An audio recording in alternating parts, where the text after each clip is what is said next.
Hey, on étudie les temps anglais? Ouais. Allez, on étudie les temps anglais, on fait un truc utile. Ah non, mais ça a l'air génial ton plan, hein, j'aime. Tu sais, il y a 3 divisions temporelles en anglais. Mais j'ai des choses à faire. 3 divisions temporelles en anglais. J'ai plein de films en retard. La grammaire anglaise est très utile. Ah non, mais arrête de casser les... Je sais pas, il y a plein d'autres trucs à faire. Ils peuvent être amusants, là tu rigoles ou quoi? Ouais, non, mais t'inquiète pas, j'ai compris, j'arrive. Comment conjuguer tous les temps en anglais? M'attends pas par contre, hein, mais j'arrive. Bon ben, il est parti, mais si toi tu es toujours là, on a probablement quelque chose à faire ensemble, et c'est parti. Et c'est parti pour cette vidéo, comprendre tous les temps anglais en 30 minutes environ. Premier temps, le présent simple. Stan lives here. Stan habite ici. Comment conjuguer le présent simple? Tu le vois ici dans le tableau. On a deux formes. On peut conjuguer le présent simple avec the verb to be ou avec les autres verbes et on aura, comme tu le vois, des structures légèrement différentes. Quels sont les usages de ce temps? Usage numéro 1, les situations stables. Stan lives in the city. Une habitude. He wakes up at 5 a.m. Il se réveille à 5 heures du matin. On peut accentuer ça avec une qualité de fréquence de l'action. He wakes up at 5 a.m. every day. Il se réveille à 5 heures du matin tous les jours. Également, une vérité générale. Et ça, c'est comme en français. Si je dis « le monde appartient à ceux qui se lèvent tôt », ce sera le même temps utilisé en anglais. The world belongs to those who wake up early. Ensuite, une action planifiée. His chauffeur arrives at 9 a.m. Son chauffeur arrive à 9 heures du matin et ça, tu sais, c'est pas exactement dans le présent parce qu'on parle d'une action future planifiée. Cependant, elle est fréquente. C'est une action régulière. Il y a une qualité d'habitude, de stabilité dedans. C'est en ça qu'on peut la connecter au simple present. Ensuite, une action courte dans l'instant. I feel great, he says. Je me sens super, je me sens bien. On pourrait également dire I'm feeling great. Mais ce n'est pas nécessaire. Ici, on peut utiliser le présent simple. Et donc, attention au fait de mélanger le prochain temps. Le prochain temps qu'on va voir, c'est le présent continu, un des deux temps présents les plus utilisés, bien sûr, dans la langue anglaise. Et c'est très important de les distinguer. Alors, tout ce qu'on fait actuellement, tu sais, c'est de la théorie. Cette théorie ne sera pas très utile pour toi. Ce sera peut-être une perte de temps pour toi si tu ne fais pas les exercices que je fournis. Et donc, si tu cliques dans la description de cette vidéo, tu auras accès aux exercices qui sont inclus avec cette vidéo pour t'assurer de retenir cette connaissance parce que sinon, bon, moi, tu sais, ça m'arrange que tu regardes cette vidéo, honnêtement, mais ça t'arrange pas beaucoup sur le long terme si tu ne retiens pas les informations, si tu ne peux pas les appliquer en contexte. Et donc, eh bien, tu as la possibilité de le faire avec les exercices qui sont fournis avec cette vidéo. Le lien est dans la description, bien entendu. On continue. Je le disais, le prochain temps, c'est le present continuous. She is looking at him.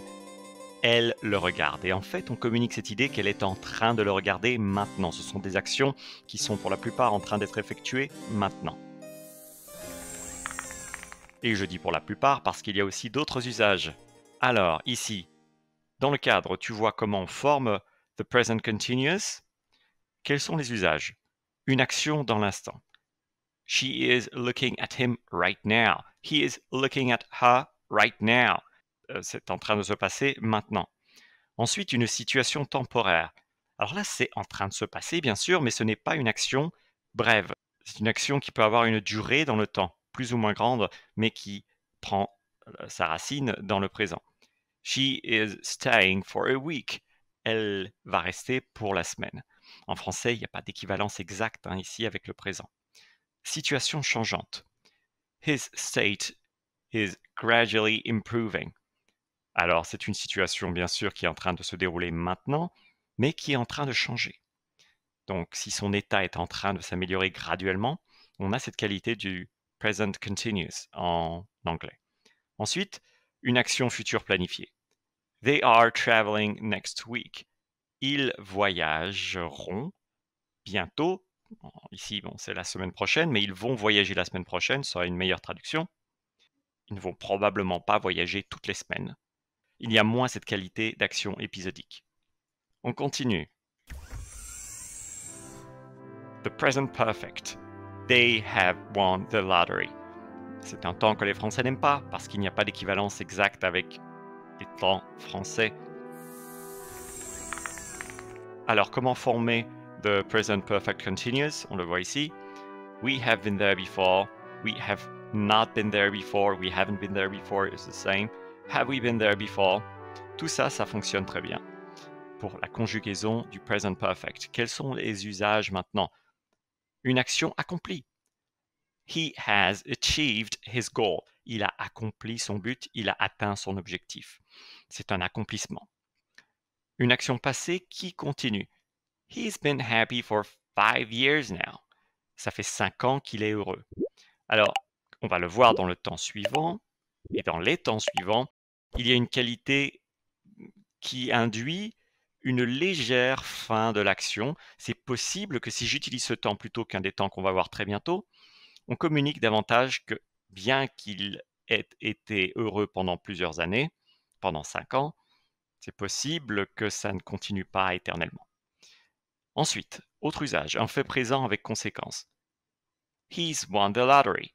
Quand tu annonces quelque chose qui a une conséquence immédiate, eh bien, tu peux utiliser ce temps. He's won the lottery. Il a gagné à la loterie. Ce serait le passé composé en français. Tu sais, c'est très différent du present perfect dans l'idée. Ensuite, le dernier usage pour cette page de ce temps, une action répétée plusieurs fois. He's won it 3 times. How many times has he won it? Il a remporté 3 fois. Combien de fois l'a-t-il remporté?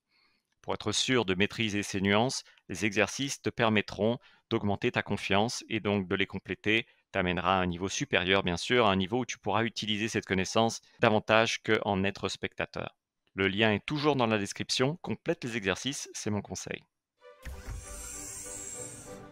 Le prochain temps, the present perfect continues. They have been reading books. Ils ont lu des livres. Ils ont passé du temps à lire des livres et ils continuent à en lire. Comment utiliser ce temps? On en voit ici 3 exemples. She has been living with him for months. Elle a vécu avec lui depuis des mois. Elle vit avec lui depuis des mois. Ce serait presque le présent simple en fait qu'on devrait utiliser ici. She has not been living with him for long. Have they been living together for months? Est-ce qu'ils vivent ensemble depuis des mois? Quel est l'usage de ce temps? Eh bien, c'est une action entamée continuant jusqu'à maintenant ou qui se termine. Par exemple, he has been enjoying her company. Imaginons qu'une personne soit avec une autre personne, un homme avec une femme, et cet homme apprécie passer du temps avec cette femme. On pourrait dire he has been enjoying her company. It's obvious. Tu sais, je pourrais dire c'est évident qu'il aime bien passer du temps avec elle. Ça a commencé dans le passé et ça continue dans le présent, probablement également dans le futur. They've been reading books. Ils ont lu des livres ensemble, ils continuent à en lire maintenant, ils vont probablement continuer à en lire dans le futur. They've been sitting here for a while. Ils sont assis là-bas depuis quelque temps. Ensuite, they've been talking about having children. Ils parlent d'avoir des enfants. Ils en parlaient avant, ils continuent à en parler maintenant et ils continueront à en parler dans le futur, c'est plus que probable. Qu'en est-il du passé? The past simple. On quitte la dimension temporelle présente qui, comme tu l'as vu et entendu, n'est pas spécialement positionnée dans le présent. Parfois, elle va dans le futur, parfois, elle va un peu dans le passé. Ici, c'est plus simple. On est clairement dans le passé. The past simple. She often swam here. Elle nageait souvent ici. Elle a souvent nagé ici. On va encore une fois être un peu confus dans la traduction exacte de ces temps en français, mais il n'y a pas toujours besoin de traduire ces temps pour les comprendre et les utiliser bien grâce aux usages. Et les usages, les voici. Mais tout d'abord, comme tu le vois, il y a 2 formes de conjugaison. On a la forme avec to be et on a la forme avec les autres verbes. Alors, quels sont les usages? Une action terminée. He learned a lot from that time. Il a appris beaucoup de cette période. His friends stayed there. Ses amis sont restés ici ou restèrent ici. They didn't want to leave. Ils ne voulaient pas partir. Ils n'ont pas voulu partir. Ça va dépendre du contexte de traduire cette phrase avec le passé composé ou l'imparfait, ou le passé simple en français. Les habitudes passées. He often talked to the farmers. Il parlait souvent aux fermiers. Et là, on a davantage cette qualité de l'imparfait du français. Il parlait souvent aux fermiers. Ou alors, she often swam in the lake. Elle nageait souvent dans ce lac. Auparavant, imaginons. Alors, on peut être confus, donc je te laisse un lien dans la description. C'est la deuxième ressource de cette vidéo. C'est une liste complète des verbes passés en anglais et en particulier les 50 verbes les plus utilisés en anglais et leur déclinaison irrégulière. Alors grâce à cette liste, tu vas bien sûr pouvoir être exposé aux verbes qui sont les plus courants et les plus irréguliers en anglais, mais également pouvoir en profiter grâce à des illustrations, parce que ce n'est pas simplement une liste que je t'envoie dans un document PDF, il y a des illustrations qui concordent par rapport à des exemples en contexte, et donc la mémoire est davantage stimulée. Et c'est presque une œuvre artistique, c'est juste absolument fabuleux. Bien sûr, je n'ai pas dessiné ces choses, hein, sinon ce ne serait peut-être pas si fabuleux, mais ce que tu trouveras dans le document l'est absolument. On continue. The past continues. She was smiling. Elle était en train de sourire ou elle souriait. Comment décliner the past continuous? On le voit ici. Maintenant, quels sont les usages? Une action interrompue dans le passé. She was smiling when Carla arrived. Elle était en train de sourire quand Carla est arrivée. Action parallèle. She was smiling, but I was waiting. Elle souriait, mais j'attendais. J'étais en train d'attendre. On a une qualité parallèle dans les actions. Une habitude passée. I was often smiling back then. Je souriais beaucoup dans ces temps-là. Ensuite, insister sur la longueur de l'action. Carla was scolding her all day. Quand on insiste sur cette quantité de temps qui a été passé à crier sur quelqu'un, tu sais, to scold, c'est gronder quelqu'un. Alors on peut utiliser ce temps pour mettre ça en surbrillance, surligner la longueur de l'intensité de l'action. Et enfin, un arrangement préalable. But we knew she was leaving soon. Mais on savait qu'elle allait partir bientôt. Alors ici, on a une traduction assez parallèle avec les temps français. Le prochain temps est celui du past perfect. Et c'est plus facile que les autres, tu vas le voir. She had seen us. Elle nous avait vus. Ici, on peut équivaloir ce temps assez facilement avec le plus que parfait français. Oui, c'est sympathique. Enfin, une certaine équivalence.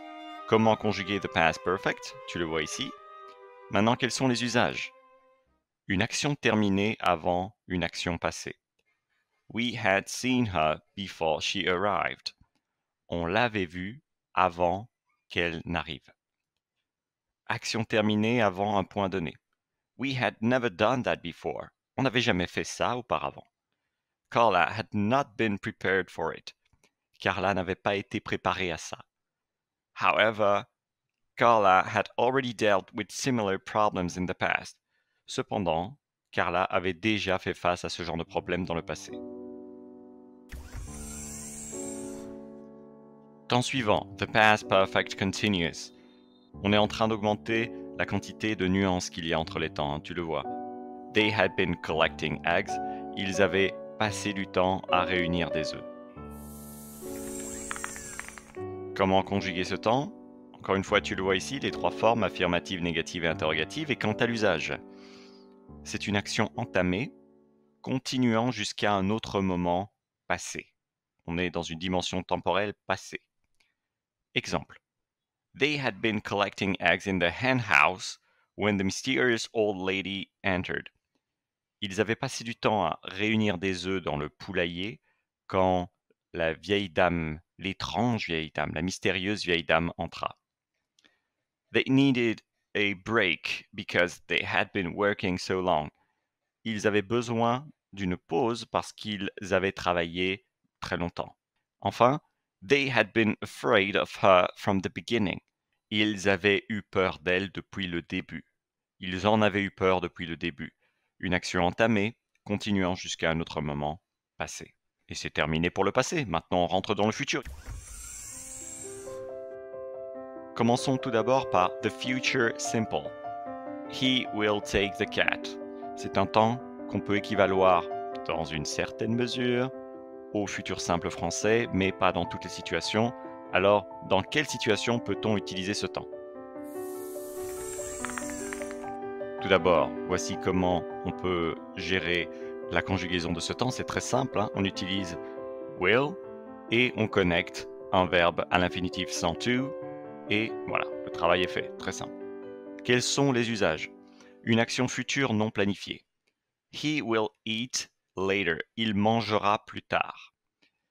Ici, c'est une action presque, tu sais, où il y a une qualité de procrastination, quelque chose un peu vague, un manque d'organisation, un manque de volonté.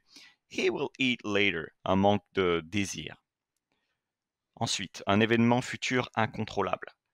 Hunger will come, eventually. L'appétit viendra, finalement, l'appétit viendra. Si on arrête de manger, finalement, tôt ou tard, l'appétit vient. Après, une condition, c'est un autre usage. When summer comes, he will leave. Quand l'été arrivera, il partira. Ici, on n'a pas exactement la même traduction française, attention, hein. When summer comes, quand l'été arrive, en anglais on dit ça, hein. Quand l'été arrive, il partira. Attention, hein, c'est pas exactement la même chose. Ensuite, une décision spontanée. Oh, a cat, I'll feed this cat, he says. Oh, un chat, je vais nourrir ce chat. Et c'est ici qu'il y a une discordance par rapport au temps français. En français, on dirait je vais nourrir ce chat. C'est une décision impulsive, je vais le faire maintenant. En anglais, on utilise le futur simple dans cette situation. Et donc, attention, il faut prêter attention à ça. En faisant des exercices fournis dans le lien dans la description de cette vidéo, tu développeras une bien meilleure maîtrise, une bien meilleure calibration entre le futur simple et le futur be going to qu'on s'apprête à voir dans le diaporama suivant. Enfin, une prédiction, une supposition. I believe he will take the cat. Je pense qu'il prendra le chat. En français, on pourrait aussi dire je pense qu'il va prendre le chat. Mais ici, donc, c'est un usage particulier au futur simple. C'est très bien de les connaître, de les pratiquer grâce aux exercices. Ah, un temps très très connu en anglais, qui n'est pas réellement un temps en réalité. Mais bon, ici on l'étudie comme un temps. Future be going to. He's going to buy a snack. Il va acheter un snack, il va acheter une collation. Comment conjuguer ce temps? Tu le vois ici. He is going to walk in the city. He is not going to stop. Is he going to take the bus? C'est encore une fois assez simple, hein. On a le verbe être et si tu sais conjuguer le verbe être, tu peux utiliser to be going to. Quels sont les usages? Une prédiction basée sur une situation actuelle.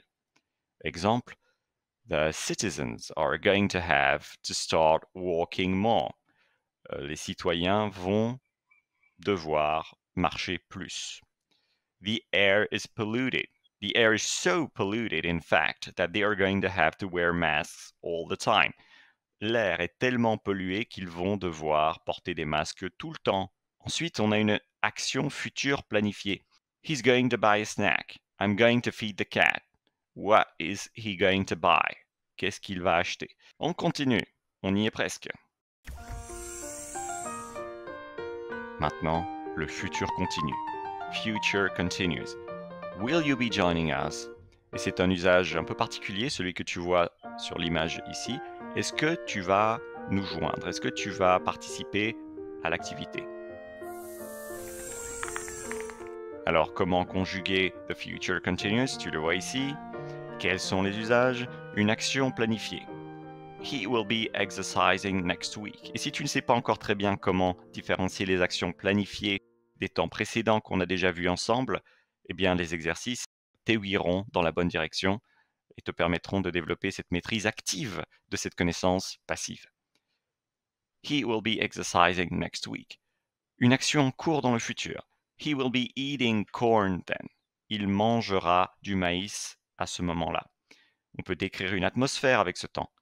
Tomorrow, they'll all be exercising. Demain, ils feront tous du sport. And they'll all be eating corn. And they'll all be having fun. Ils s'amuseront tous et ils mangeront tous du maïs. On est en train de peindre une image dans le futur. C'est très bien si tu écris des histoires.